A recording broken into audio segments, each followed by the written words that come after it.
வணக்கம்.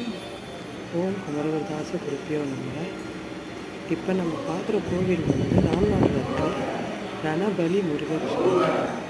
திருச்செந்தூர் முருகருக்கு அப்புறம் கடலில் கிடச்ச முருகர் இவர் தான். இவர் கிடைக்கும் போதே வள்ளி தெய்வானையோடு கிடச்சாரு. அது இல்லாமல் 60 அடி சம்ஹார வேல்களோடு கிடச்சிருக்காரு. 60 கிலோ வெயிட் அந்த வேல். 6 அடி உயரம் இருக்குது. அந்த வேலில் வந்து முருகர் 2 மைல் மேலே நின்றுட்டு வேல் எடுத்து சம்ஹாரம் பண்ண மூர்த்தியாக கிடச்சிருக்காரு அந்த வேலில்.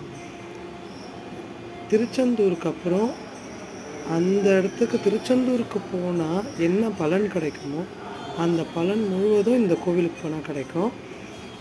இப்போ இந்த கோவிலை வந்து புதுப்பிக்கிறாங்க. உங்களால் முடிஞ்ச வந்து உபயம் எதனா பண்ணனா கூட பண்ணலாம். இந்த ராம்நாத்புரத்தில் இருக்கார்.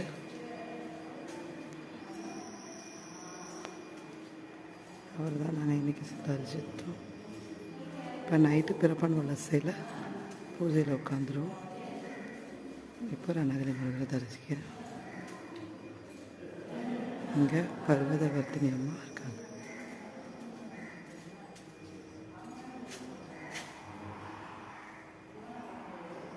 புதுப்பிக்கிறாங்க. உங்களால் முடிஞ்ச நன்கொடைகளெல்லாம் இந்த கோயிலுக்கு நீங்கள் கொடுக்கலாம். நல்ல பெரிய கோயில், நிறைய சன்னதி இருக்குது. ராமநாதரும் இருக்கார்.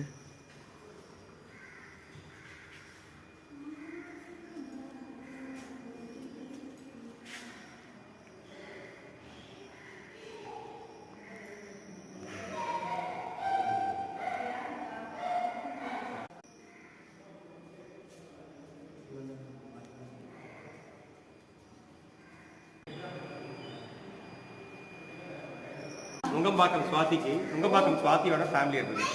அப்படிங்களா? தமிழ்நாடு தொழிலில் எப்பேற்பட்ட ஆள் இருந்தாலும் கடைசி நாள் வரைக்கும் தமிழ் தான் இருக்கும்.